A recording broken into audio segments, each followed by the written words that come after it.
it's not just how good your content is. Yes, that's important. Like, you have to understand how to structure a video that pays mind to retention. And that doesn't mean that you edit something every 5 seconds. It means that, like, the storytelling sensibilities have to be on lock. That there's a reason that you're watching this, that you understand it, that it's going somewhere, that's going to give you some value at the end of it, that the opening moment has a hook that delivers on the title and the thumbnail. The single most important reason why your video will ever be successful on YouTube is because of what the title and thumbnail say. And a lot of people, their first mistakes are they don't consider what makes for a good thumbnail, and they make their titles like Netflix shows. Just us and my friends and we do it again. Okay. Chris. Wait, do we want to do our... Are we going to do our... Let's do our intro real quick. People hate intros on YouTube. They do? Hate them. But not on podcasts. Yeah. At least if you get to the edit and you decide to grab the spiciest part of this conversation. That's what we're going to... So that's what we'll do first. All right. So the edit needs to have the spiciest part first, then our intro. Let's do the intro. And then it goes into the conversation. It's what? Why am I advising creative to the to grow vision? Well, because you're the YouTube expert. I think the video should start like this then. I do. This is the intro. This is the intro. Hi, everyone. You are watching Creatornomics. This is episode 2.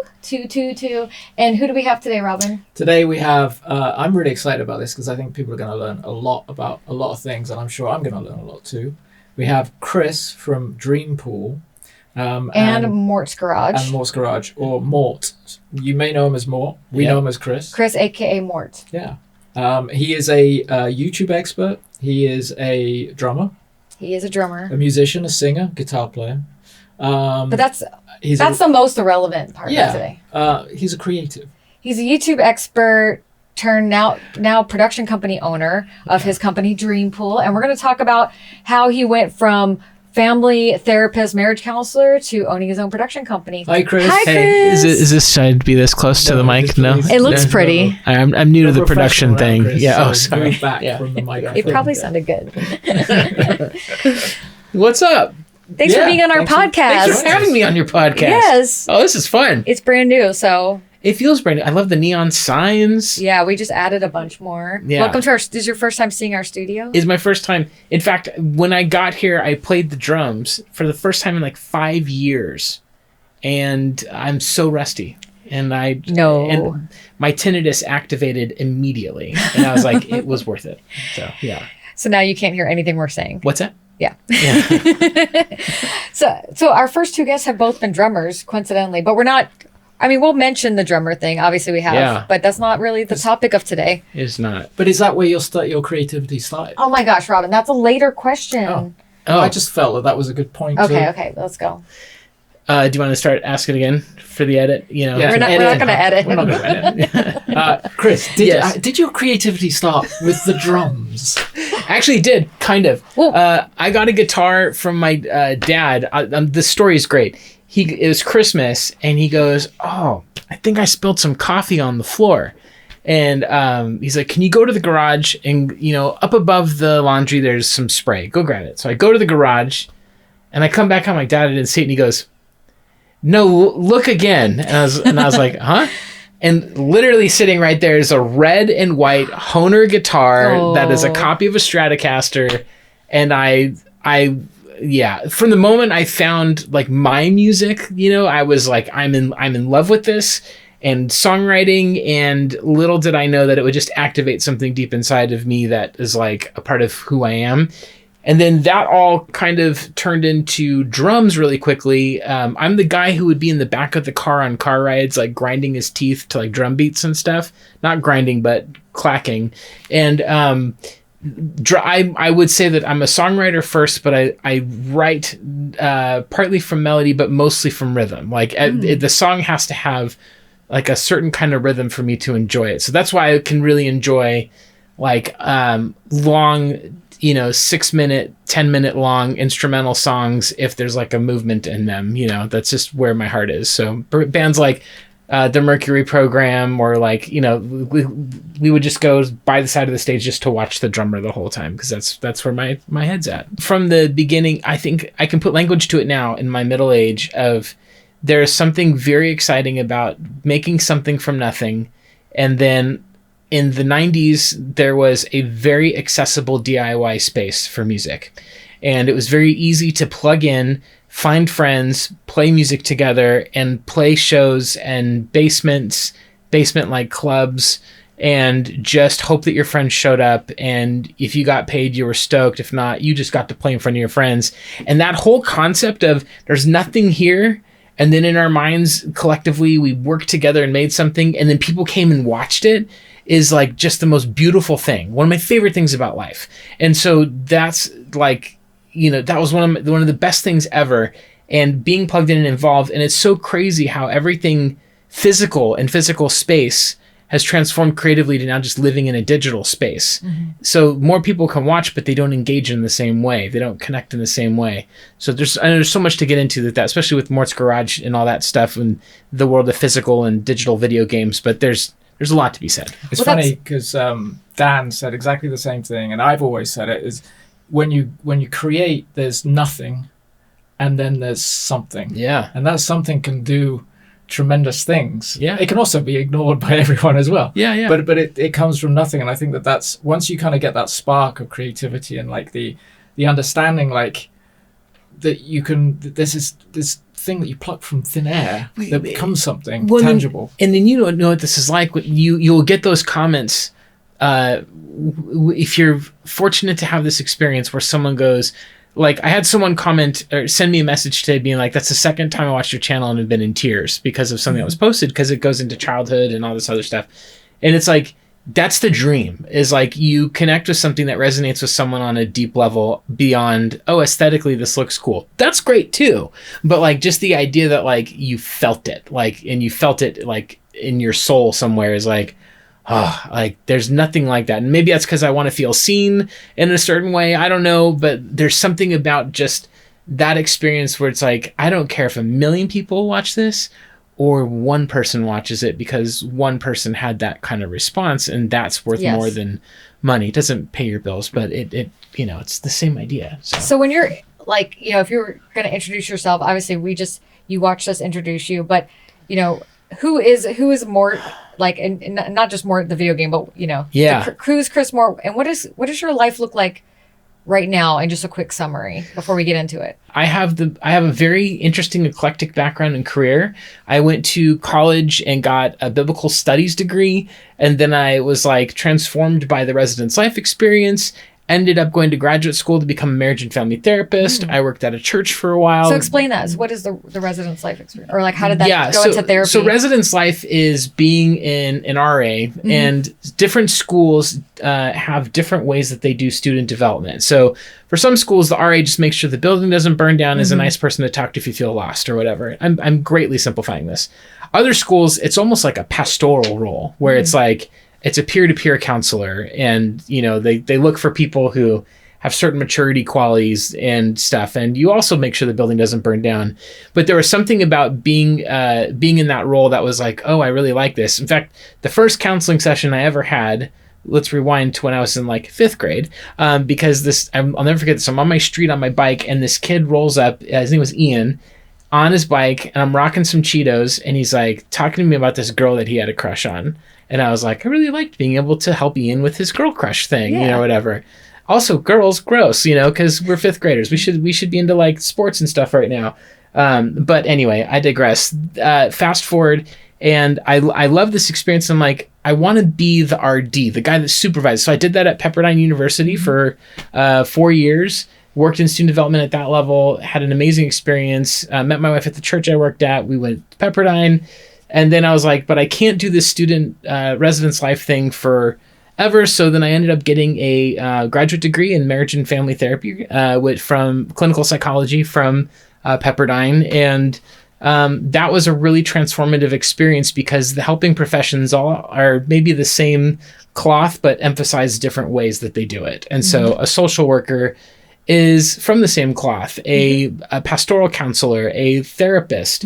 They all want people's lives to be better, and they want a guidance counselor. Yeah. You want to be a genuine, you're an empathetic person who wants to do good in the world, which most of us are. But in this manner, there's a professionalism around it. And I got involved in that as soon as I could. And my first settings was in the very sort of in poverty poverty levels in downtown East Los Angeles, right off the skyline. I learned so much culturally about my own biases and my own things where I was like needing to transform and grow. And it just really affected my perspective on things.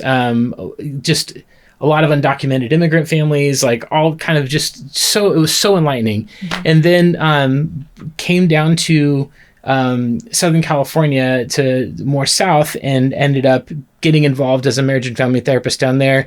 And all the while in doing this, like as soon as we got back out of LA and went more south, I was like, you know, I feel like I need to do something creative again. So I get involved in another band. Now, high school bands were like hardcore bands, punk bands. That was everything.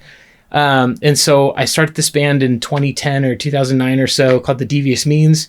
We played really actively time at U2 and just met all these wonderful creatives in Orange County. And it's so funny. 2010 is like an era. Like Yeah, it it is. was. It's very different now, you know, which is really funny to me. But it's an era, and it's Orange County specifically, Yeah. and that was already my like second or third era I felt like I had been through with bands. Well, Orange County in the 90s had clubs like Chain Reaction, Coos Cafe that were all Yeah. ages Yeah. and were very easy to get involved in.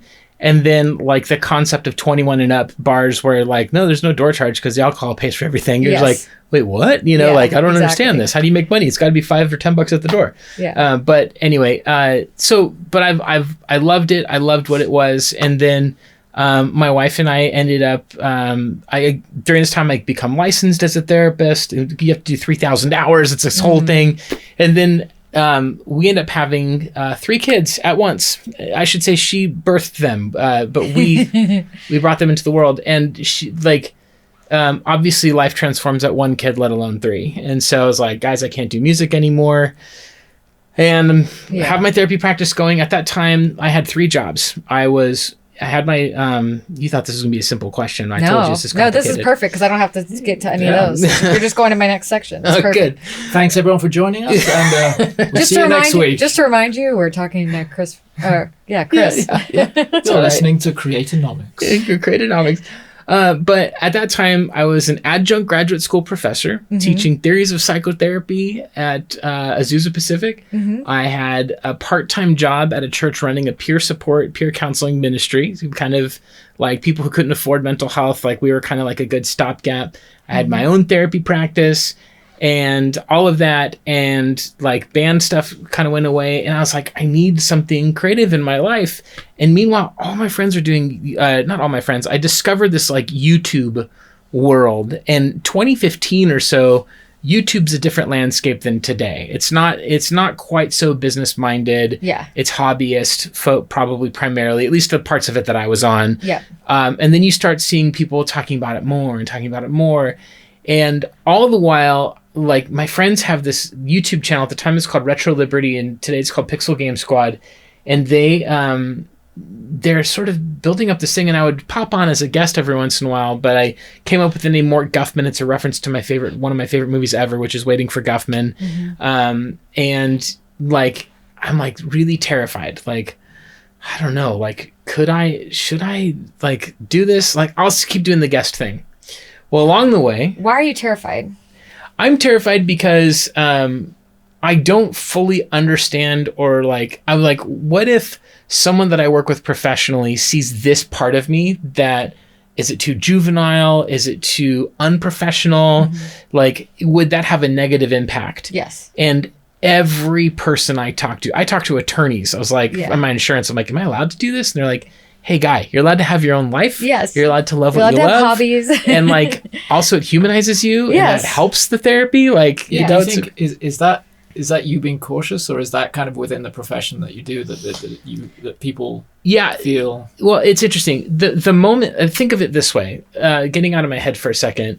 If you love watching someone on YouTube who's an attorney, and that attorney goes looking for old video games, they're not giving legal advice or legal education, but they're just out there and they happen to be an attorney. That's probably like not a big deal. Yes. But like the risk was like synthesizing all that together, which I've been doing, and kind of just been like, I don't know, I got to see what happens here, which I'll get to that part in a minute. But I think there's an over cautiousness about it, but it really restricted my ability to create and to express. All the while, my kids have been getting cast in all this stuff, because when you're in production, having multiples is something that is a tremendous asset, because there are very restrictive, thankfully, laws around what kids can do on a set and for how long.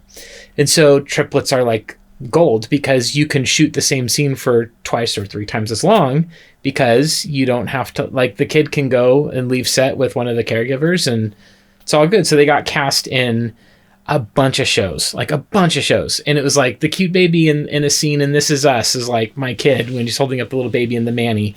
That's my kid. And they get cast in Grey's Anatomy in like a pretty substantive role. And then, and I'll never forget this moment because it's critical to my story. They start getting cast in a few things, and I go, wouldn't it be crazy if they got in like a Wes Anderson film? And Okay. yeah. Okay. Now I'm going to backtrack. Yeah. We'll get there. We'll get to the Wes That's the Anderson cliffhanger. story. But that is also the turning point for which all this transformed for me. Yeah, but I want to go back to Mort's Garage. I'm guesting at this point Okay. on my friend's channel. You're still okay. And You're- what that- role did you take with the guesting? Well, that's where I want to say, like, how did you? I want to get to kind of how did you go from guesting to maybe I should do my own thing, because you're still. I guess right now you're still struggling with. Should I? Yeah, I can't go there without continuing the biography, the unfortunately long biography. So, what would happen is on my friend's channel, I would come in with like pages of ideas, and I'd be like, "What do you think about this? What do you think about this? What do you think about this?" And they'd be like, "That's cool." And like, little did I understand that like on YouTube, once you kind of find your thing, you have to stay with your thing. Like if you branch out to something else, you have to figure out other ways to do it. Just so people know, were you because it was a gaming channel? Were you a gaming expert? Were you a comic relief? I would say like the Pixel Game Squad is like American Pickers, but for video games. Okay. And so it's going to swap meets and game stores and pawn shops and thrift stores, finding treasures and just digging them all up, and talking about it, how it relates to our memories, and I heard this game was great, or oh my gosh, this is my favorite Mega Man game and we found it, like that kind of stuff. And at that time, were you already kind of searching swap meets and collecting games, or? I was going to swap meets because it was just such a great stress relief from all the intensity in my life, needing and having something where you could go to the swap meets.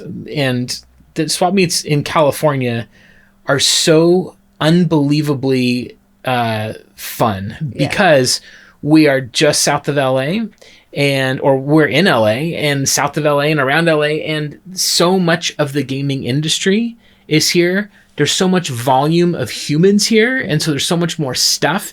And so every single week there is stuff everywhere. If you go to one of any of the dozens of swap meets in the area, you will likely come home with something cool. Even just even the thrift stores, the antique stores, the garage sales. We found Emmy Awards. We have found, that's kind of a fun commentary on the Emmys. You didn't keep them? I didn't, because my friends found them. Oh, good. But also, I don't know what I would do with like a hair and makeup Emmy. I would decorate this entire room with Emmys. We found a Rolodex once. Again, my friends found a Rolodex once that is like probably an agent, like a talent agent, and it's like huge names, like the biggest names. Yeah. We have found so much crazy stuff. We found autograph scripts. We have found contracts. We found not to mention just video game treasures that are like, this is a one of two, and and here it is just sitting out for $10. I prefer to have hobbies that no one else has. So I'm a super fan. This is true of Charles Nelson Riley. Do you know who that is? I do not. Please enlighten me. He was an actor and comedian. He was on the Match Game.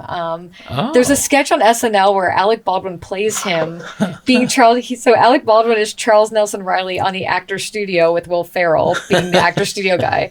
But I became legit obsessed with Charles Nelson Riley. I just thought he was so camp and fun. That's great. And he's on all the old Match Games. I used to watch him on the Game Show Network. Yeah. So I started collecting weird memorabilia from Charles Nelson Riley. So Yeah. I have like a game show, the Match Game jacket that was Oh, like a wow. promo jacket. I Yeah. have like contracts and like checks that he had signed in his career. That's amazing. Yes. So Wow. there's all that fun stuff. I in guarantee. California. I guarantee if you came with me on one of the weekends, we would probably find I something. think that from, should be another episode. We should do that. We'll Well, be we on should- your. we should Can we do be that. on your Yeah. podcast? Go on your swap show? meet. Oh, I would. You count on it next time, especially. Yeah. Okay, so how do you Just get because. from So I wanna obviously you have interject- Can I just interject? Yeah. So the reason why this is going to be really interesting for the people listening. yes even right though now they're it's like very- why do we care? Well, no, because it is interesting. But the reason why is your transformation from one career to another, and the difference in those careers and kind of the leap that you made Mm-hmm. is quite staggering over a short amount of time, and it normally doesn't happen that way. I have to say, But in creative businesses, it takes a while to build Yeah. things up. So Yeah, short, but short in like his transition, I guess. But it's not short. It's like we're going through a lifetime of like all these things that are Yes. leading up to. And I, This I new- think that's because, bring it back to the theme of creatonomics, like this is all about building successful creative-based businesses. Yeah. And I think, this is why it's important Which- to get that background of you're Yeah. you starting to do these creative kind of things in the film Yeah. world. and also like success is different for everyone. So Absolutely. that'll be the Yes. last question. But we'll Yeah. Yeah. but I think so. Where how do now you get from you have this like really fun hobby, you're starting to now find this community. Yeah. It's And a then what? perfect opposite of therapy. Yeah. Let's go back to So your daughters my are wife and I say, wouldn't it be crazy if they ended up in a P.T. Anderson or a Wes Anderson film? Mm-hmm. And there's a voicemail that we get however many months later from none other than Wes Anderson. And I'm like, what? And he said my name and my kids' names and my wife's name. And oh my gosh. And so I'm freaking out in this moment because I'm like, okay, cool. Like, all right, we're good. We're good. Let's, we did it. We did a team. But we then go through the audition process, which had some real roller coastery moments. So they ended up getting cast in the film Asteroid City. They're Jason Schwartzman's daughters in the movie. And like this incredible moment happens where we get to live in Spain, and for 2 months, like I'm on this set. So once they got cast, I pretty quickly called the church I was working at and I was like, we're leaving for Spain and I'm not coming back to this job. And I closed my, so I quit.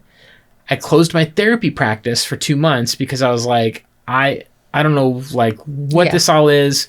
I just want to be fully awake and present to all of it. I don't want to be taking any phone calls. I don't want to pass you off to someone else. And then like, I don't know. So like ethically, I closed it down in the right way as though I was going on paternity leave or something. And then we were in a plane on the way to Spain. And every day that was, I remember you being... say we as you, your me, wife, my wife, and the kids. girls. Yeah. And then also my sister-in-law came out for a month. Oh, nice. And then my mother-in-law came out for a month. Cool. And I just remember, like, the day we got there, I was, like, sad because I was like, it started, which means it's going to end. Like, Yeah. So, like, because, it meant that much to me because, Yeah. like, movies, like, transformed my life in college. I remember sitting around our, like, 19-inch CRT television watching Bottle Rocket on repeat and then, like, sharing our love of Waiting for Guffman and discovering the Criterion Collection and watching everything that Martin Scorsese put his name to and, like, commented on, and I discovered Fellini and like all of these other like gods to me. And I was just like, oh my God, this is the best thing ever. So there we are. And like, I remember being on set and like, I was excited to see people who were in front of the camera, but I was just in love with watching like how a shot got set up or like what they did to solve problems or all of this stuff. And But also, like, what a person to watch, and what a production to watch, because just the way Wes Anderson operates and everything. Well, and there's things that he does that are not traditional that are fairly well known, in terms of how he curates a real sort of summer camp vibe, with what's there. People eat together at the end of the day. There was not one moment that I can recall where someone was mean or unkind to us, or especially the kids. It was just like... If people haven't seen that movie, it's basically the kids, and there's a couple other kids, right? Yeah, so my daughters have a bunch of time doing fun stuff, and then there's a group of school children who end up by bus out there, and then there's like teenagers as well. And so, but for the most part, it's your girls, and then everyone else is uber famous. That is like in the cast. Yeah, like the most famous people. Just give us a rundown of who was on set. Well, the cast is Jason Schwartzman's their dad, Tom Hanks is their grandpa, Scarlett Johansson's the love interest, Matt Dillon, Jeff Goldblum, Bill Murray came to hang out on set, and they shot a short film with him while he was there. Tilda Swinton, Steve Carell. Gosh, I mean, and then when we left, more actors came after and did stuff, and we didn't. But get you to. And your girls and Wes Anderson and all those people are just hanging out and having like dinners and whatever. I mean, in a camp vibe of like everyone's kind of like staying we close were together. we were in this like we were in a really well protected environment, and so like it was pretty.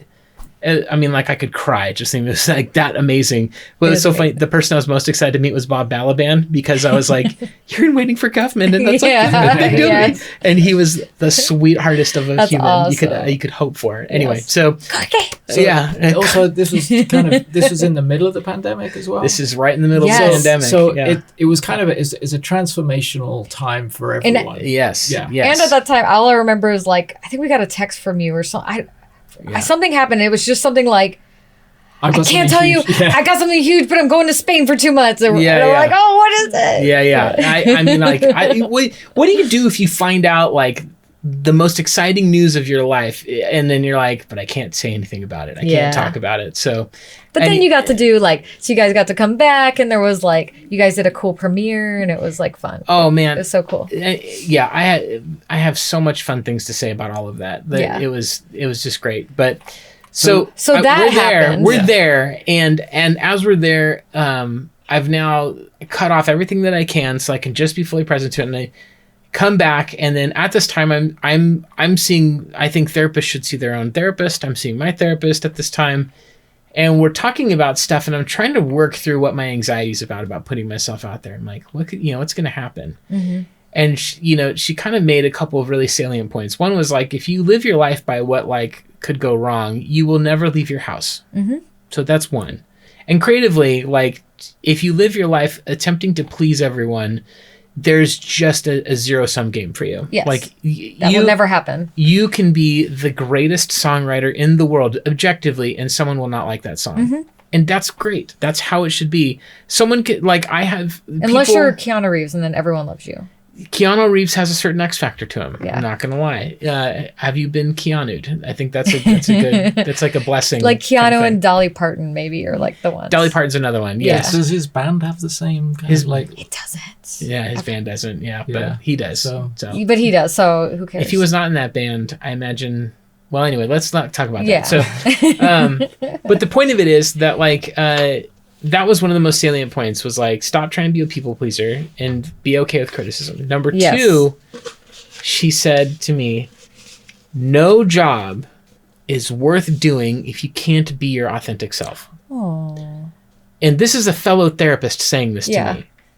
And it was like something broke in me that was like, that was the thing I needed to hear. And so I stepped into YouTube with my the first thing I ever did was I called my friends from Pixel Game Squad, and I was like, how do you edit? Like, what do you use? I should have called you first, because he steered me to Final Cut.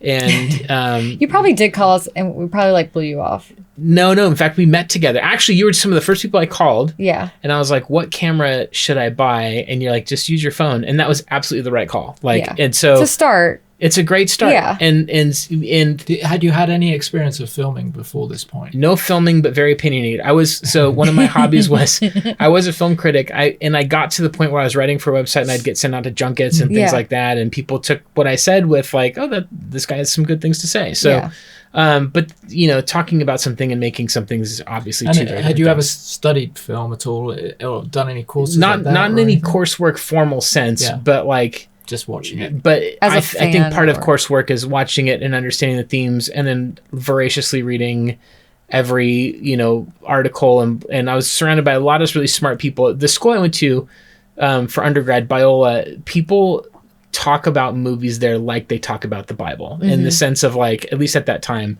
like in the most analytical, like what is this saying about the world and worldviews, and like, and not so that they could like dismantle it, but so that they could understand the art. And like, it's, the art program there was, by the way, freaking incredible. But the point of it is that it trained my mind for how to think of things. And so I was like, I wonder if I can frame a shot. I wonder, and like, as I was going along, I was like, oh, focus is the thing that matters. And I started playing with focus, and like, just started working. But like, the best thing about YouTube is like, your first video is the worst one you'll ever make, but a week later, you're going to make your second one if you're doing it with any kind of consistency, or even a month later. And like, however much you decide to make it. And suddenly I'm like starting to get into that world. And like, every video is like we're alive in a time where if you want to make something, you have every possible tool in front of you to make something. Even if you just have your phone. In your hand. Even if you just have a phone, you have every tool.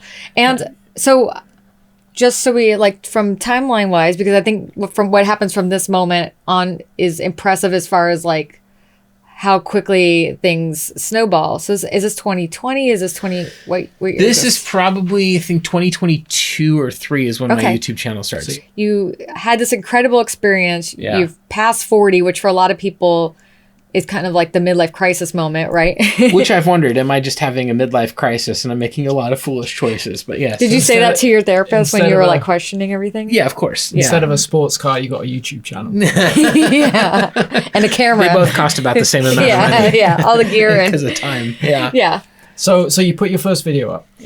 And how did it feel to kind of like complete it and put it up? And how did it do? Yeah.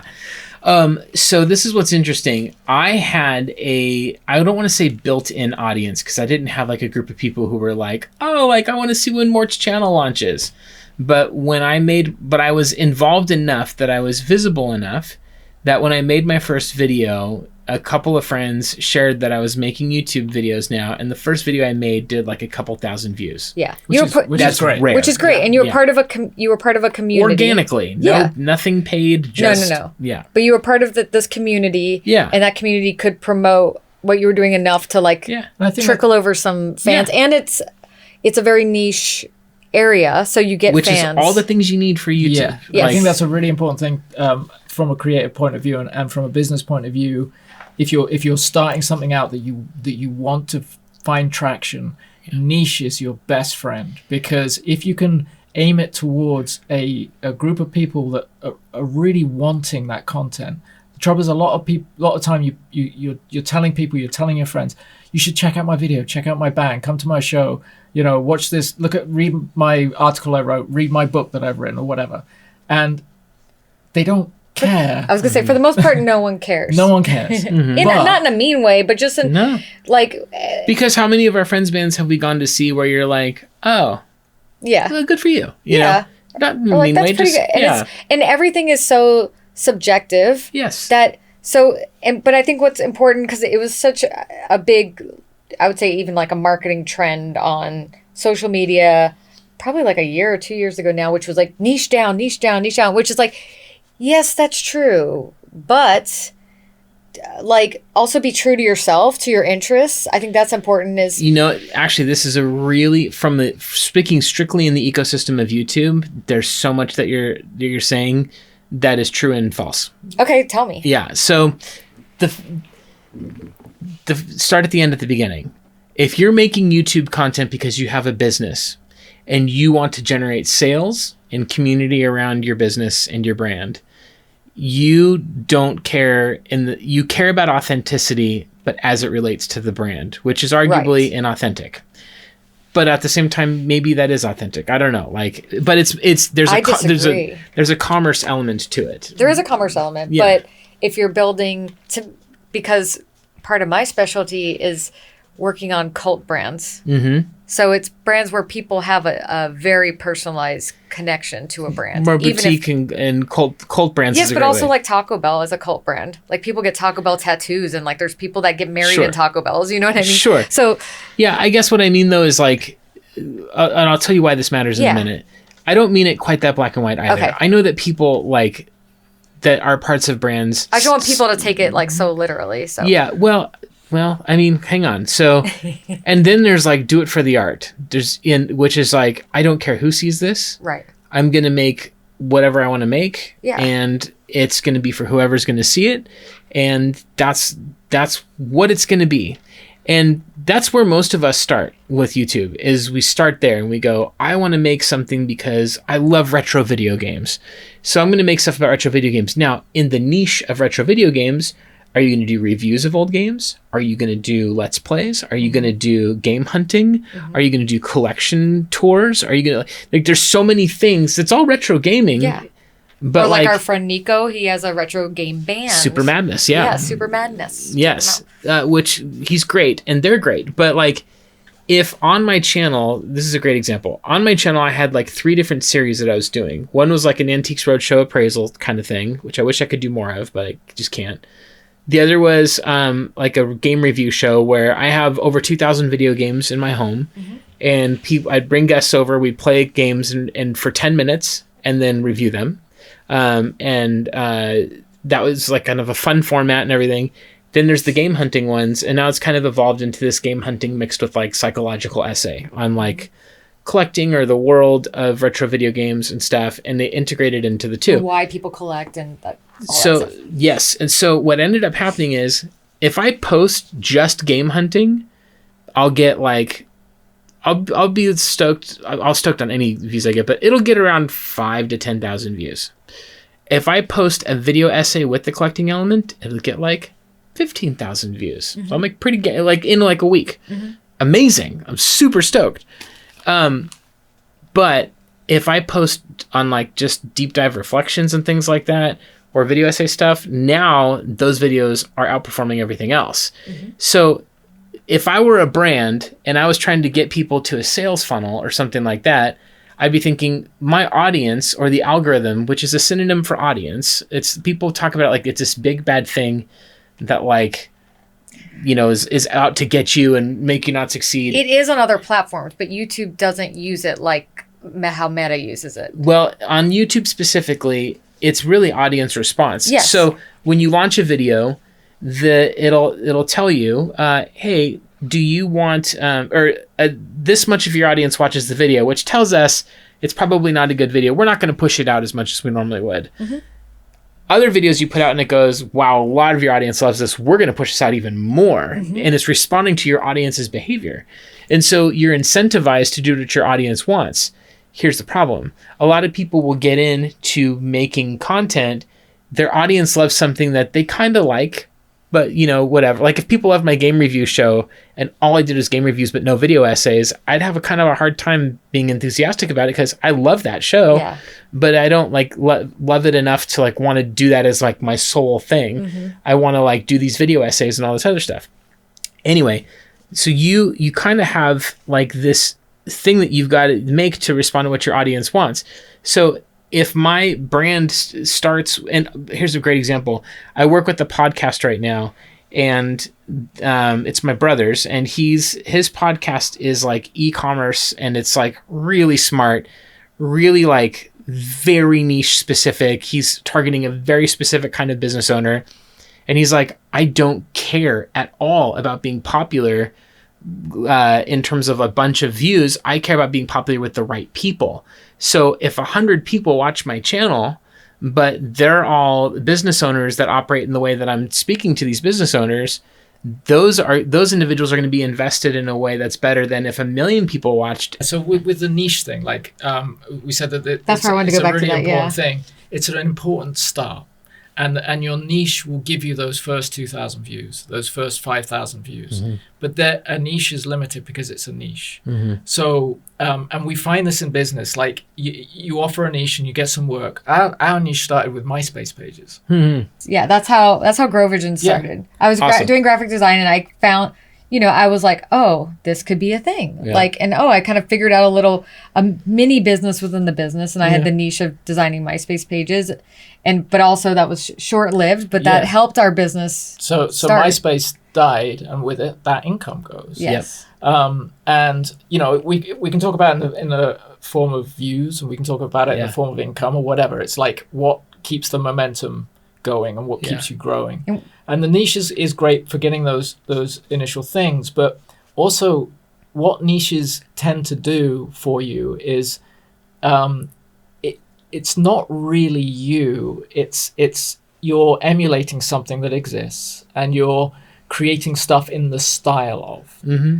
In order to really grow your business, and authenticity is the word I think you used. Like, you have to be authentic with what you do. Because we're talking creativity, and the best way to communicate creatively is through authenticity. Yeah. If you want, I can talk about the transition from like, this is a hobby to this is now my Yes. Okay. So I kind of was looking around my world, like all facets of it, and I started to ask myself this question that I really need to ask, which was like, if other people can do this, why can't I? One of the most resilient questions I think anyone can have in their heart and in their mind is, or questions or beliefs, let's say, is problems have solutions and you are capable of figuring out one of those solutions.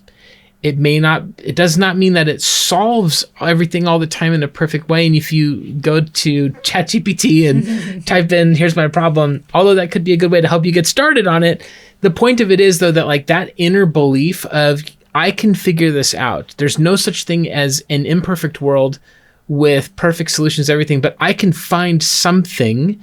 And like, none of us gets out of this thing without some scars on our back and all the above. So let's figure this out as we go along, and having the belief internally of, you can figure this out. Like, that was something that like I had to start accepting and like believing. And then along the way, like all of the anecdotal things that people say in inspirational quotes and like requote, no, it's really true. Like, you just have to kind of say yes and show up, and whatever you do and don't know, just do it. Yes. And it will come. And it's like, and if you have the problem-solving, belief like you that said. you can figure it out, like I have my own technical shortcomings right now that I'm like working through, but it's like, well, like I remember staring at an editing timeline for the first time going, what the heck is this? And I regularly get very kind things brought up to me about the way that I edit. And that's like, what a wonderful compliment, which I had to go this direction creatively because my ears are blasted out from tinnitus, I have constant ringing in my ears, but that's partly why I got into the video side of things. And as this Morts Garage thing is going on, as it's building, the way that Dreampool comes along is I find myself just like loving getting to make all this stuff. And I end up in a place where I get contacted by different people, and they're like, create some ads for my company. I'm like, oh, okay, cool. So I start doing ad creation. Can I just go, because that sounds like, oh wow, you just magically found, like, were these friends? Were these like, Yeah. I just want people, because I feel like no one explains the reality. I think I feel very blessed that there are people around me who see things in me that I don't see. Yes. And they're not afraid to ask for them. And those people knew you were doing like Morts Garage, Yeah. or they saw your work. Well, I start doing ads for people. They see my work. So this is, my brother's one of them. A few other people kind of are saying things, and then the clients were happy, and then they would say things to people. Yeah. And this was just like learning how to make an ad, and then Yeah. again, just being thrown in and like not knowing like, oh, this is not about it looking cool or being funny. It's about getting to a sale. Like, and that's it is what it is, but it's like, oh, it makes me appreciate, I'm not trying to make art here. I'm trying to make an ad. And then like going through, and I know it's not that black and white, but like, No, but that is a good, I felt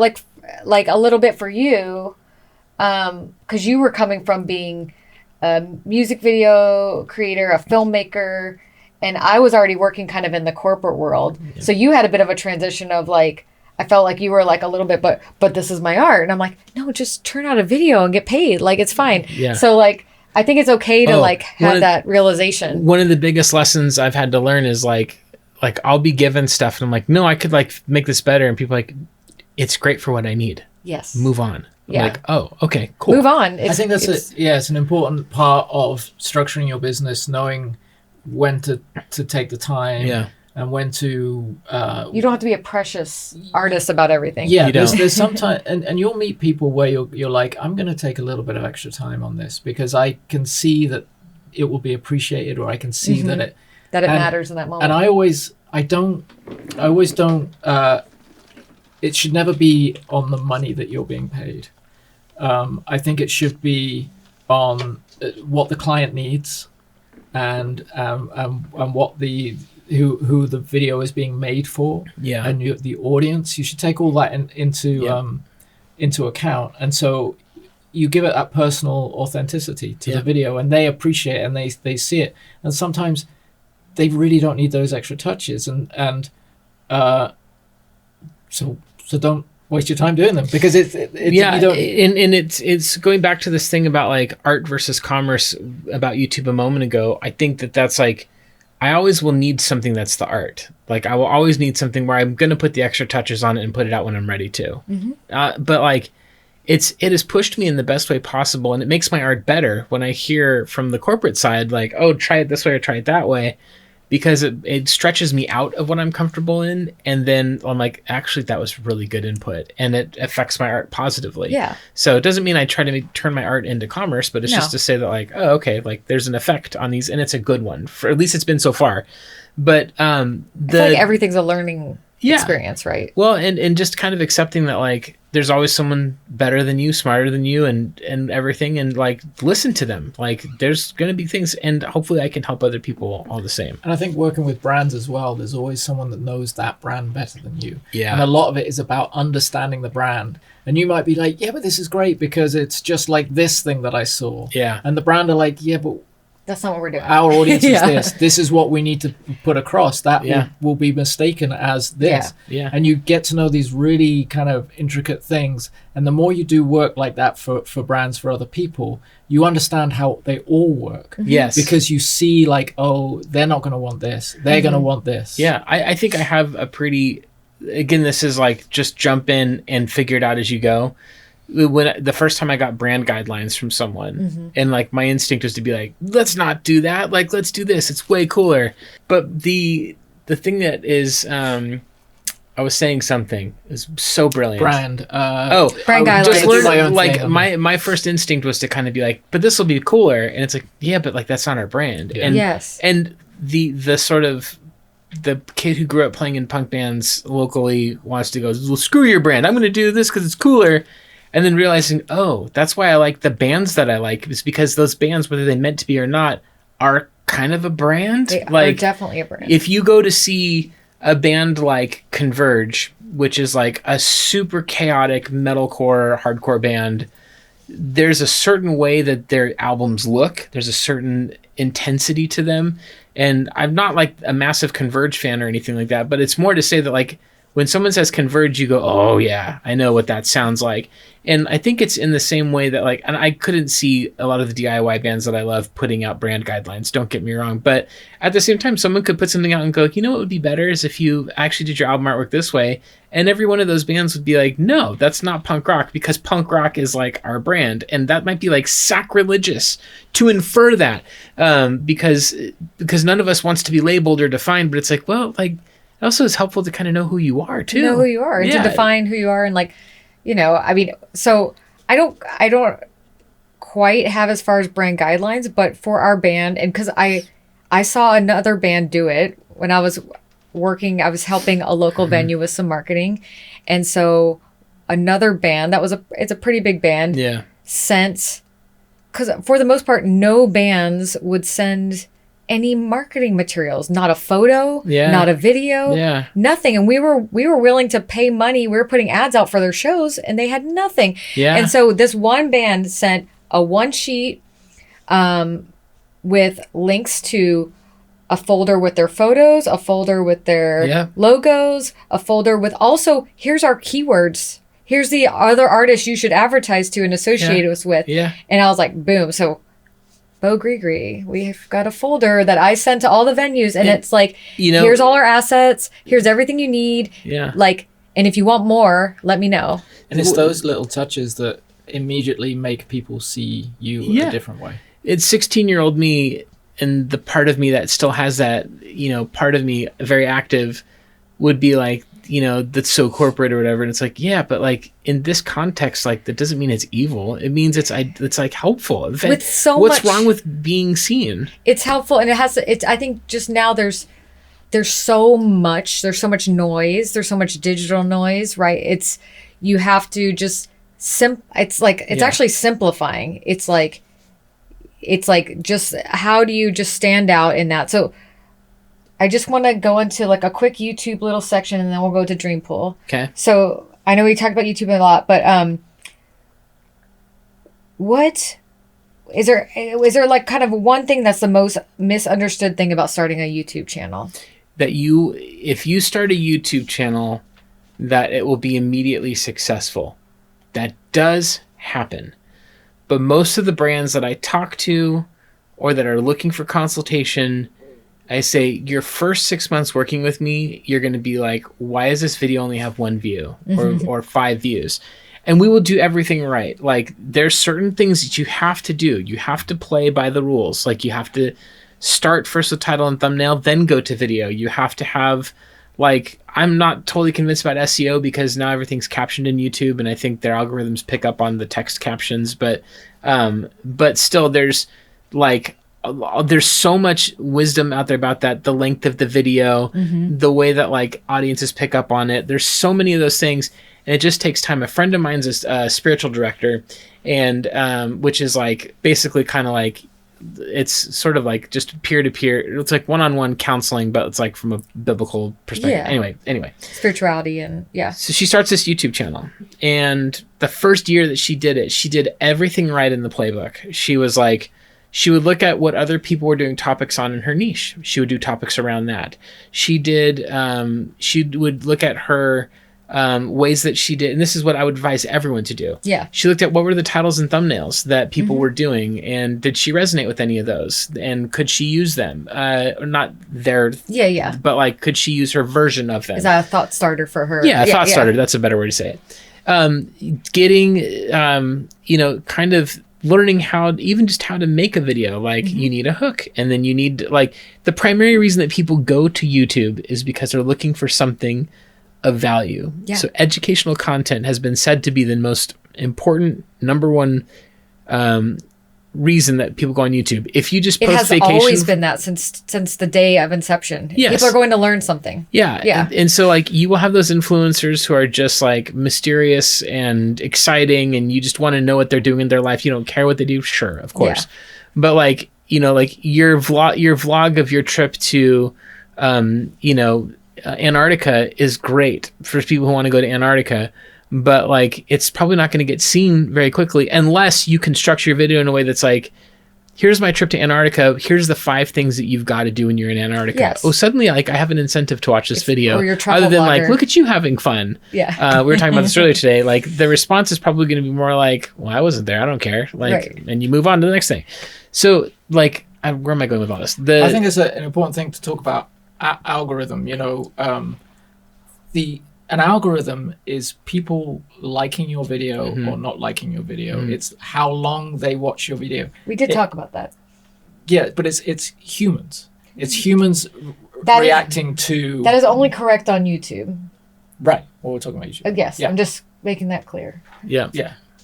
But so I think that's why YouTube is such a good platform for people, because how good your content is will be why it gets people retaining. I disagree somewhat, actually. Okay. So it's not just how good your content is. Yes, that's important. Like, you have to understand how to structure a video that pays mind to retention, and that doesn't mean that you edit something every 5 seconds. It means that like the storytelling sensibilities have to be on lock. That there's a reason that you're watching this, that you understand it, that it's going somewhere, that's going to give you some value at the end of it, that the opening moment has a hook that delivers on the title and the thumbnail. The single most important reason why your video will ever be successful on YouTube is because of what the title and thumbnail say. And a lot of people, their first mistakes are they don't consider what makes for a good thumbnail, and they make their titles like Netflix shows. I see this all the time. Like, let's say it's like Greta's travel vlog. And it's like Greta's travel vlog episode 1. No one's going to watch that. Right. What does that mean to that's them? a great Netflix title. Yeah. But like, it should be, I found the cave of my dreams, Yes. or whatever. And I almost died is in the thumbnail. Like, whoa, I mean, if that was true, I wouldn't, don't lie. But it's like but looking at it like a newspaper headline. Right? And a title in the thumbnail is a movie trailer. That is static. Like, Yes, that's great. when you see a movie trailer in the movies, everyone who makes those trailers is not making them to make art. They're making them, although that's sometimes as a part of what the movie is or the filmmaker is, but they're making that to get you to go see it. So what are we going to emphasize in this new Superman poster? Maybe it's the design of the new Superman. Maybe it's in the trailer we're going to show how James Gunn's colors are like different than the last iterations of Superman. Maybe like we're going to show this particular scene or this moment because people will want to go, I have to see more of that. And you were saying that on the analytics for some of your latest videos, text on the picture is not good. So every video you should always make YouTube. On certain third-party platforms you can change the titles for testing too, but YouTube right now only does the thumbnails. Right now, there's debate on whether or not you should put any text at all in the image of the thumbnail, and I will always test 3 different thumbnail images, and I will always grab a couple pieces of text to put in there. It never should repeat what the title is. It should talk to the title. So I almost died at this cave in Antarctica, and then you wouldn't put like, I almost died at this cave in Antarctica in the image. It should be like, I'm an idiot or something like that. Because it's like, you made a mistake or something, like whatever. Like that kind of a thing. It's like a subheader in a way to the title. To create a curiosity gap. So you're like, well, I have to know what happens. I have to click. And then the first moment that you're in that video, someone's got to watch it. But now people are saying like, just show the image. And in my analytics for the video that I published today, they're early on. But in my analytics, the thing that is winning the most in terms of which clicks are leading to the longest watch time is the image with no text on it. Do you think that's a change in how the title is put on your feed with the picture? Well, the title's the same, but the picture always changes. Right. So I'm just saying, like, why are people now going clicking on the picture? Have they changed the structure of how it's displayed in a feed? No. Or it's just people are going. Yeah. I would kind of guess that maybe having the big text in the picture makes it feel like salesman-y. We're trying to get you to click here. That might be deeper than I think it goes. I think it's more like, But that became think of yourself. When's the last time you scrolled on YouTube? In fact, I would encourage you, open your phone sometime, scroll on YouTube on the homepage on your subscriptions, or maybe even in your subscriptions, and scroll through and then stop on the first 3 thumbnails that made you the most interested to click, and then ask yourself why. And then I've never liked text in thumbnails, but it became it was a big trend for a while where people, like everyone was doing it, right? On YouTube, where it was like, you need to put these like titles.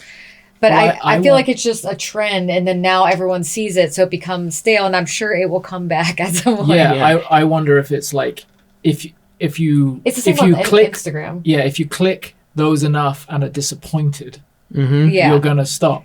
Whereas it's or more you get a lot of bold. false advertising. Yeah, if there's just a picture, like this picture sums up my video, I don't need to say anything. Like sometimes people will post a video about conflict.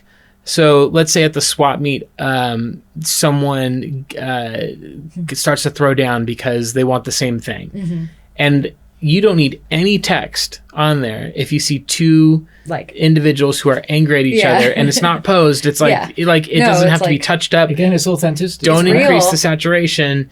Just show the thing. Everyone's gonna be like, wait, seriously? Click. And then the opening moment of that should be the 2 guys yelling at each other, and then go into your video with however you're gonna do it. Like, have you noticed, this might be too specific, but because they're saying that is definitely also a trend for like Gen Z and below, right? They want more authenticity, blah, blah, blah. I don't want to get into that because it's annoying. But probably with you, because it's retro games, your demographic is a similar age. No, my demographic. So Or is it younger? I have exact demographics. My demographic is my age. It's middle age. Oh, I thought you Yes. meant Gen Z. Sorry. No. That it's your age because Yeah. it's, and I thought you were also, going to say my demographic is me. I just watched the video yeah. I watched my last 80,000 times. Yes, No. those are all my clicks. But it'll be interesting if, as we kind of lean into the more authenticity side of things, if it attracts any younger viewers Yeah. because of that. Because,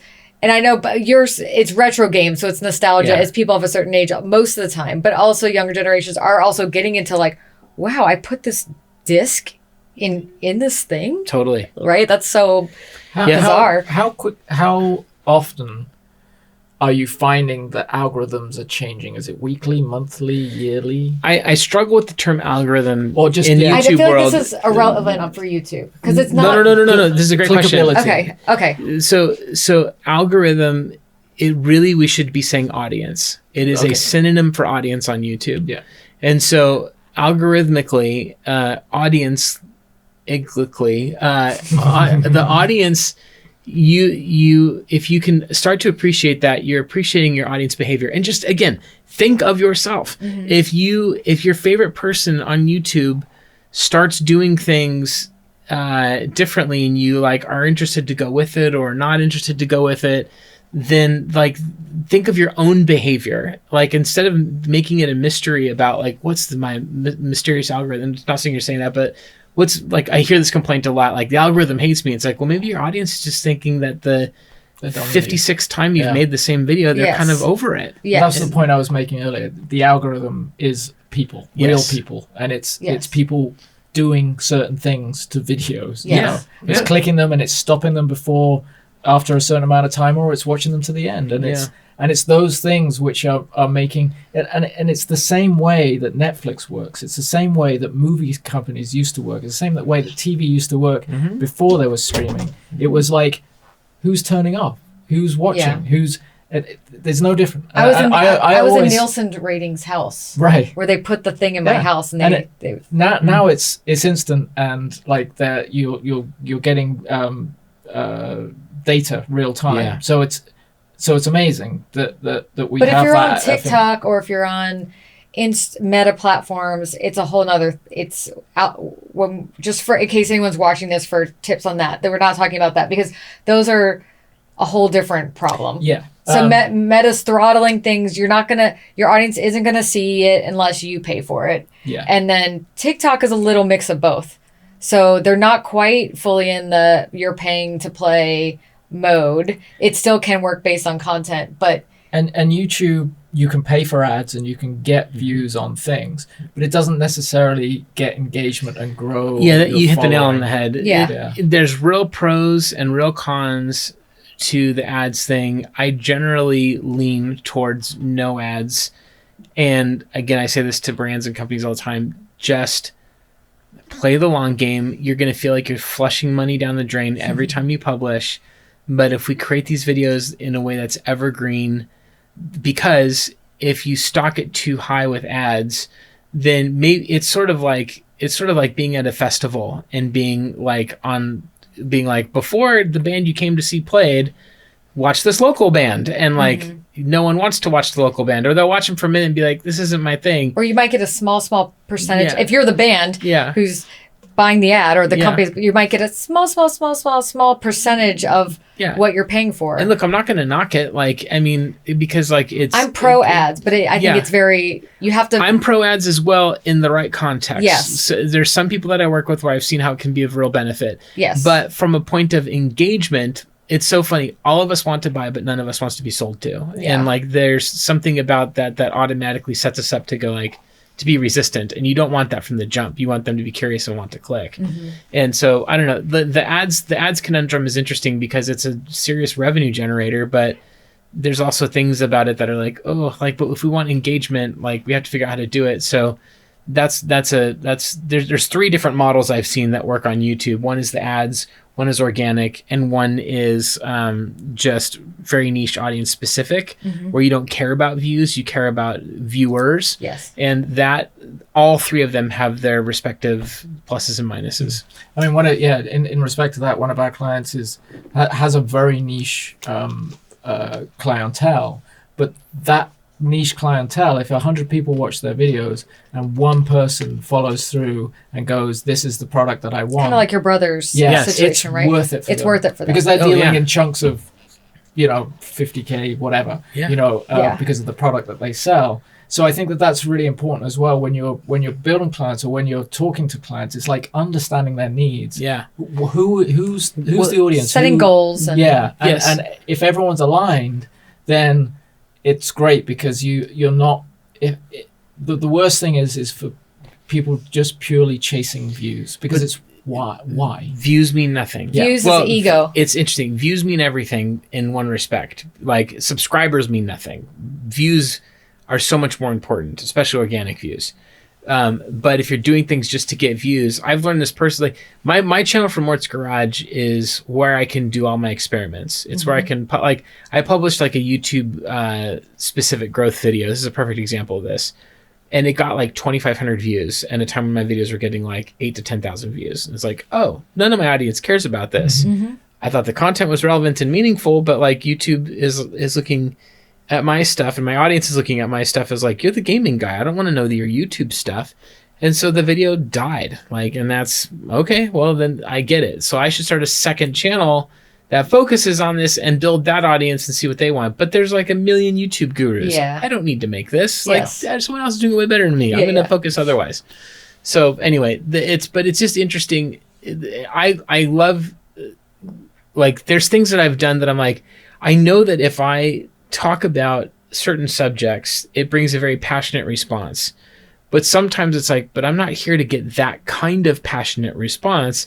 And some of those viewers show up and it really messes with things in a way that's like, because I hope that people don't mishear me. I believe in authenticity first. I'm not saying with anything that's been said so far today that I don't think you've branding or any of that stuff that sound like. And in fact, one of the things that people have personally confided in me at events and other out at the swap meets or at conventions is the ways that they found something meaningful in what's been made. And so that comes from that authenticity, right? And I think that's the lead first thing. But I don't know. I don't remember where I was going with all this, but it's just the point of saying, when you get into reverse engineering, why am I doing this? Who is this for? What do they get from this? As opposed to art, which is, I don't care about the end right now. I just want to make something. Those have different pathways that they go, and YouTube facilitates both of them really sometimes wonderfully. it can be the same. Yeah. I think I like to.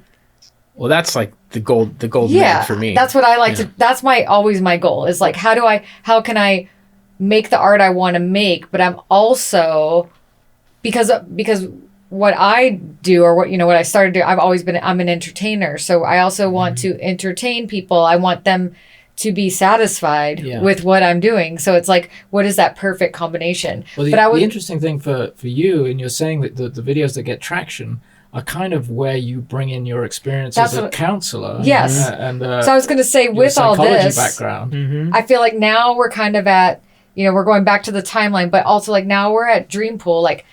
Now I feel like where you are today. So when did you start Dreampool? Yes.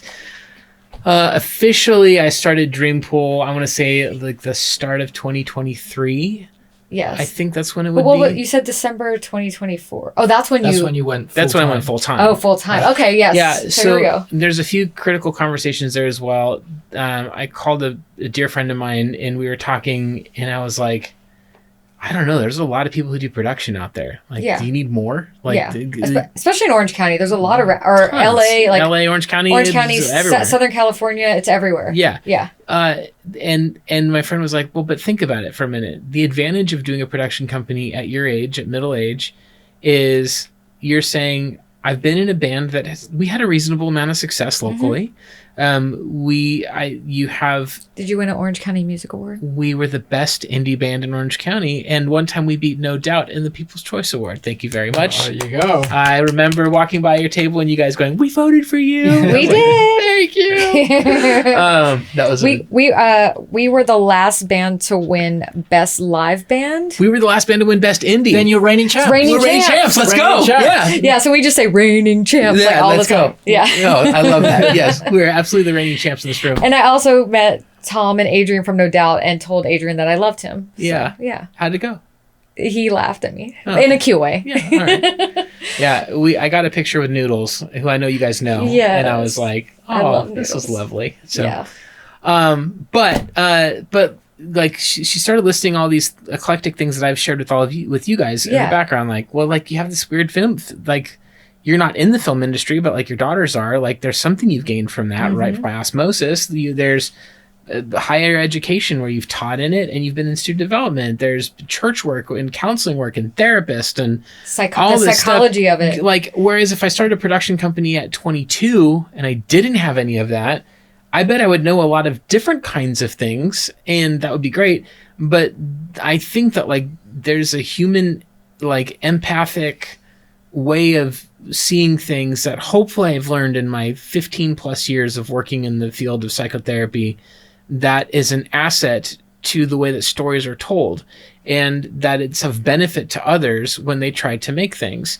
And I think like when we were talking about this and she was like if you put that on your resume or on your website, like that's a really interesting person to work with. And so I was like, you're right, I'm going to try this. And I'm like, what do you charge? Like, how do you, I'm like, this is entrepreneurship 101. I'm like, I don't know what's the going rate. And I'm like, but I feel like a fraud. Like, what about my experience? I don't have any experience. Like I would Yeah. And then it's like, no, like we've done videos, we've done things, like you have more experience than you realize. I'm like, oh yeah.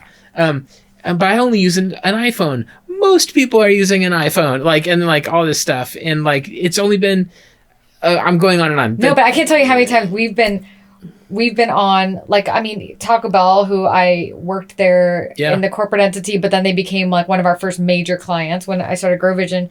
But we would be there as the smaller agency on set, and there would be a major agency. That's how I and feel they now. would be filming with their phone.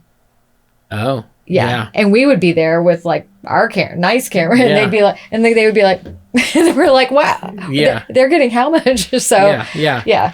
No, so, but it's just that feeling of like just showing up and going like, I don't know, like how, like Getting past the imposter. getting past the imposter stuff. And then ultimately looking at the final deliverables and hearing clients go, this was great. This is better than what I wanted it to be.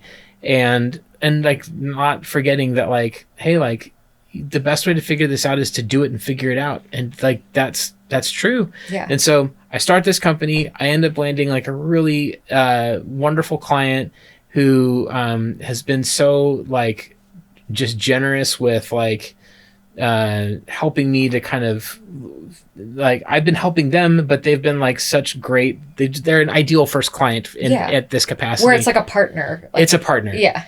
And so as that has gone through and they continue to be very happy with what they get, it's grown and grown to where they've given me opportunities that I could not dream of, like that are like, whoa. So it got to the point where I decided to make the jump in December of last year, like to just focus on this full time. And that has, just to clarify that, Yeah. and that's you doing content for YouTube, Specifically for content YouTube. for yeah, I brands. what I would say is Dreampool is about helping brands be successful and visible on YouTube. So like I'm probably, at least not at this stage, the person you're going to call to make for you the 90-second commercial that's going to go on TV. I could, but like that's not my specialty. Like the thing that I'm going to do is I'm going to help you with like understanding YouTube analytics, understanding YouTube strategy, creating content that makes sense, being the person who goes like, well, this video did terrible, but this one did great. Let's keep doing more of the ones that, like, I'm going to be the guy that's going to help you go. Like I worked with a company where they had some high level corporate stuff, but they're like, we want this to feel more relatable. So they brought me in to bring a different way of storytelling to their videos. And that was awesome. Like, because they knew that was my specialty. But as it goes on, and as the YouTube ecosystem continues to basically outpace television, it would appear It's becoming the new television. Yeah. It's available the same places all your TV apps are available. Like Yep. we use an Xbox for our television. Yeah. Everywhere we watch TV, so Yeah. we're using the YouTube app just alongside the HBO Max app. You know? Yeah. Well, and I don't know if you know who Michelle Khare is, but her and her team on YouTube just got Emmy consideration. That's The awesome. first channel in history, as I'm Yes. aware, that got it, and their channel is outstanding. But And as someone like who, you know, I have often advised clients, you know, we've gone through so many iterations of like, you know, different social media networks to like what's trending, right? Like, so it's like, okay, so the thing was now everyone uses their phones for most things. But with YouTube, we're seeing a trend of like more and more people are actually watching it as television. So it had become, it still is cell phone dominant, but that number, did it flip? the data, the last I heard in terms of the data is that you should look it up. Yeah, I'm gonna look it up right now. Percentage wise, I think it's like 60% of people who watch YouTube watch it on television. Yes. It's like something like really high. I thought it was phones first. I was watching Yeah. it. It Amazing. used to be phone. I mean, even like I looked maybe like 6 months ago, and it was like getting close to Yeah. flipping. So people are using it in that way. And if you just think of it from like, well, why is that? Like, well, I don't know. Like, it's so interesting what kind of information you can get, what kind of commentary you can get. I know a lot of people that watch YouTube kind of documentary Well, that's- content, murder mysteries, podcasts. That's what I want to. You mentioned the word storytelling, and I think that that's the key to YouTube, and I think that's the key to any kind of connecting brands with their audience is storytelling. But storytelling is what would tell me is why it's moving to TV, because TV is associated. It's not associated with scrolling through your algorithm. It's associated with sitting down and watching something more substantial. Yeah. And I think that the key, because I remember we have this I have the conversation. answer when you're done. Okay.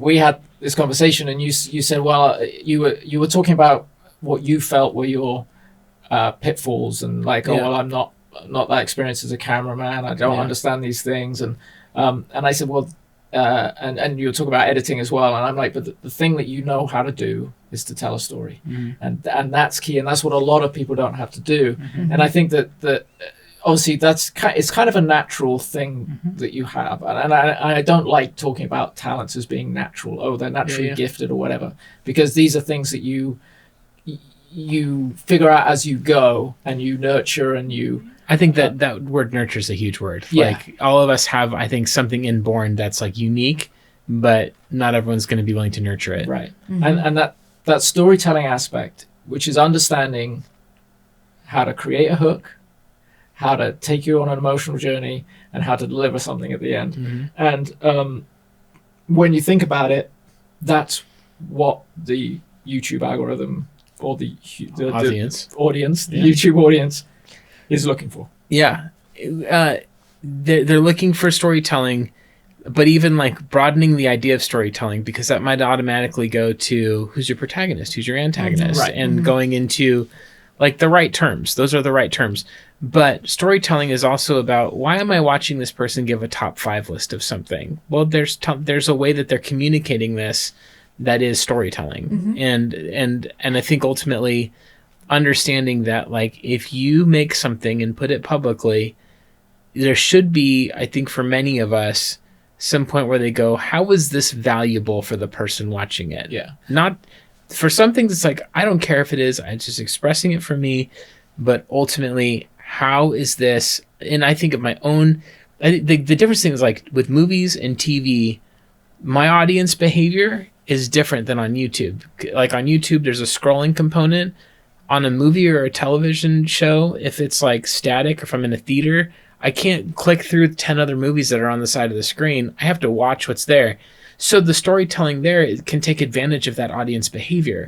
On YouTube, that's why you have to edit in a really particular way and storytell in a particular way, because audience behavior is different and has different expectation. It also depends on what platform they're on. Well, I mean, Because like on the Xbox, there's not really scrolling. yeah. There isn't, only when you finish the video and it gives you the suggested, you kind of have random suggestions. Otherwise, we just go, you have to kind of directly go to where you want to go. Well, I think audience behavior, though, like on my phone or computer's probably the easiest place. Yes. Because like when you're watching on your computer, You see all the other, there's 10 videos over Yes. here that are like, if you're bored after a minute here, just click here, and like Yes. that's Going But on if you're- your earlier point, the one thing I always say to musicians, songwriters, people writing songs, it's like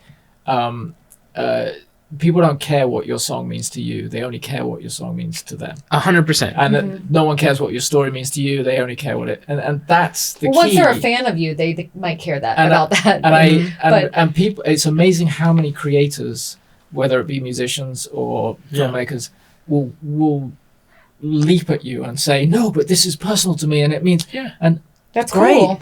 But don't put it on YouTube then. Yeah. Don't put it out there unless. Well, it can still be personal, but people still have to connect to it. Yeah, right? you have to understand why your It has to be relatable. personal story would connect to someone else, and you have to Well, understand okay. how to tell that to people.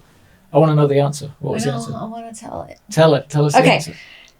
We were both right. Oh. So globally, mobile devices still account for a significant portion of YouTube watch time. But I would say this is still on the border. So 63% of YouTube watch time comes from mobile devices worldwide. But in the US, as of early 2005, so it just happened. 2025. Sorry. What Yeah. did I say? 2005. 2005. Are we in We're at the 2000? beginning of YouTube. I'm in my 20s. It's great. Awesome. That's when we met. We met on YouTube in 2005. Oh. It's also a matchmaking service. YouTube should sponsor us. Okay, as of early 2025, TVs have become the primary device for YouTube viewing in the United States by watch time. Viewers watch over 1 billion hours of YouTube content on TVs daily, surpassing mobile devices in total watch time. I wonder how much that stat compares for watching other things on TV, like streaming services, like Yeah. cable. We could ask, but I don't want to get into it right now. No. Yeah. That's But it's, that's- but I it's mean, good. that's I a think people, substantial number. I would even guess, like, I think it's probably going to slowly climb in the UK. I think other countries will be right behind it. So well, and especially as it people. could also be a rights management issue. Too, it is a rights man. That's part of because it. depending on how that is played out in different countries. But the assumption I think most people would have is that people are watching YouTube not on their televisions first. That was my first when I heard that a version of that stat where I was like, wait, TV's the most? Right. And then I was like, oh God, like, and I met with this is an example of like, you don't know until you know, or you figure it out as you go and you just go. I went to meet with someone to start learning some of the basics of color correction, and they're like, what are you editing on? I'm like, oh, a Mac. And they're like, I see. Open your settings, please. And I was like, okay. Why? And he goes to like the True Tone or whatever it is. He's like, turn that off. Turn it off. And I was like, that's why your stuff's all blue. And I was like, got it. Yeah. So it looks great on my computer, but on the TV screen, people are like, why is this Why does it man look like in this? ice right now? Yeah. Yes. So, Or if you have like the day-night settings, the eye stuff happening. yes, Yeah. So But yeah. oh, so I was gonna like bring it back to where we were. So you've started Dreampool. Yeah. You December of this year, so like a year or so after you're into it, you decide I can do this full time. I'm going to make this a company. It was initially a great way to kind of just make the Morts Garage stuff and, get the occasional side gig here and there for someone. People would send stuff to me to edit. And then I started off on my own, and suddenly I've never worked more hours in my life. Can I make the point too? Because I think this is really important, and it's true for Greta and I, and for you. This is not a thing where someone's laid down a ton of money for you to go, I'm going to be I'm going to be a production company. Yeah. It's you've got something to a stage where you're like, I can make the rely on paying my mortgage and my bills. Mm-hmm. and being a single family, a single earning, right, head of household. Yeah.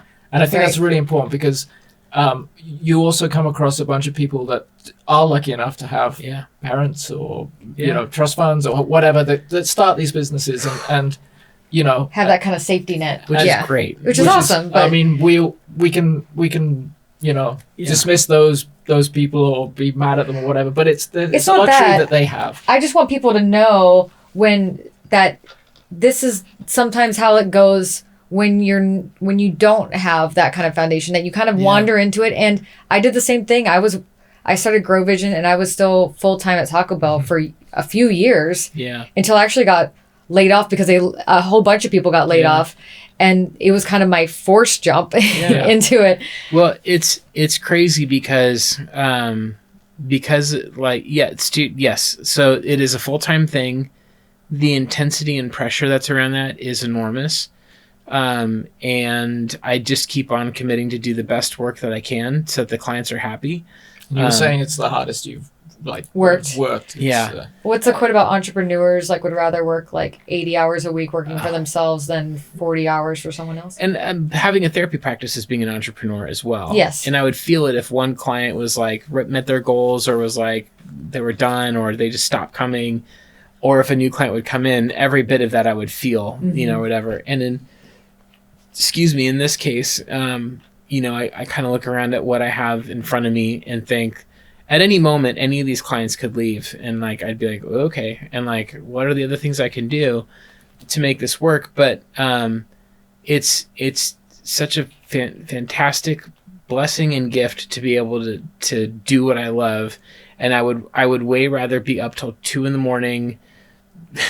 working 7 days a week, doing everything that I can to grind, and now going like, all right, like I have to just, for my own sanity, now figure out, this is like classic entrepreneurship stuff, how to now scale and bring in people to make my processes faster.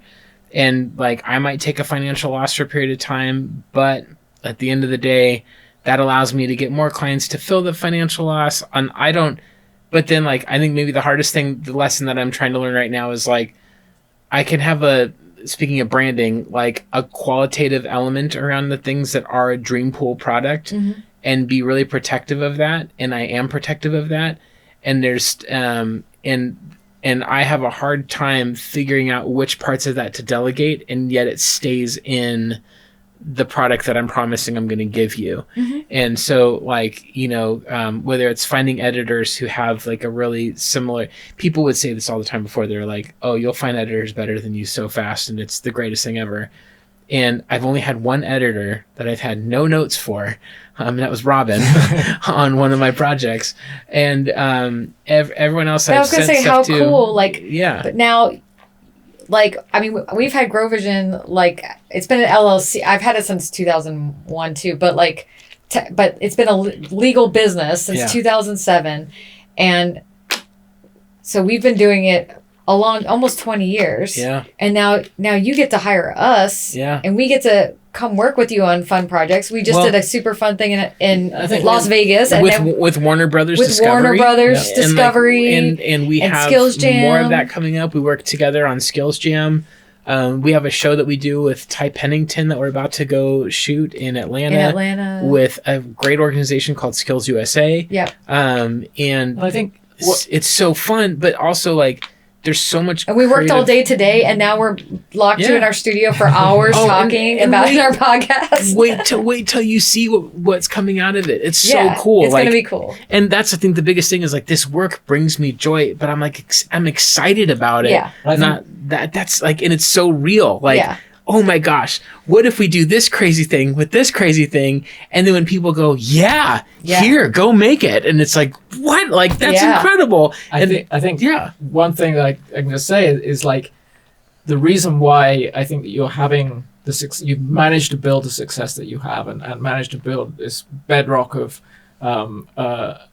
clients and business to take that leap, is the enthusiasm that you have, because I think it's such a good way to get clients, to get people to go, I'll go in with this guy, and I know that when we first started talking, we've been doing this a long time, and there's lots of people that come to us like yourself who ask advice, which is why we're doing this podcast, because they ask us advice. How do you do it? I love giving advice, but we have also had people that have literally tried to steal clients from us, like the not cool like stuff, right? We've talked about it, but I'm telling the audience why we're like, people asking us for advice. It's not that. It's just like... At first it was like, we were talking, and I remember saying the thing, I'm like, you're like, well, how do you... I forget the question you asked, and I was like, Well, basically, you just got to work really hard, and you got to take any job, and you got to do work hours, and you work until it's finished, and It's then just you like, wake come up back the next once day, you've done it. and you're like, yeah, I'm doing that. I'm like, okay, you know, Yeah. and Yeah. it was kind of like I was throwing all the boot camp questions at you, and you were like, yep, doing that, got that covered, and I know you have some.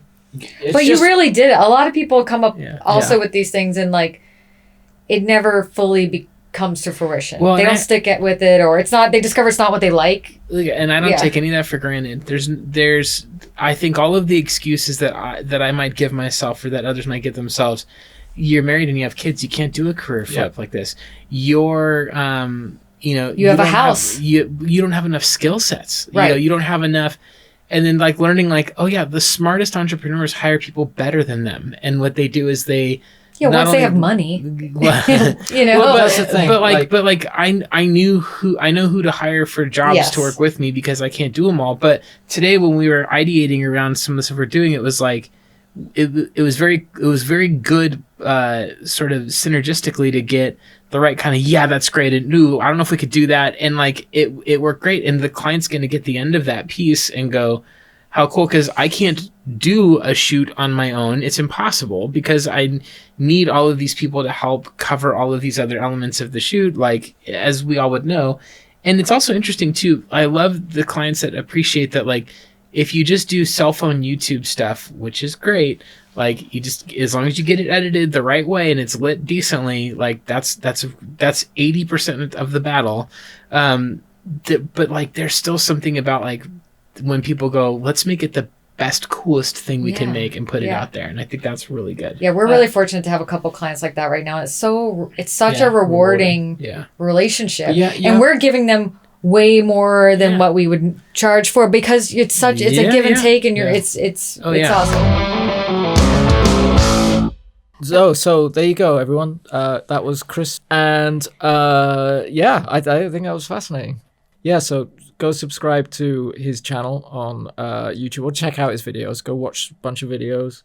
Morts Garage or Garage to you strange foreigners.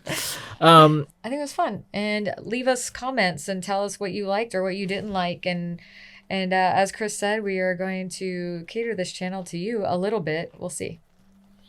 Like and subscribe. That stuff. Bye. See ya. Bye. Bye.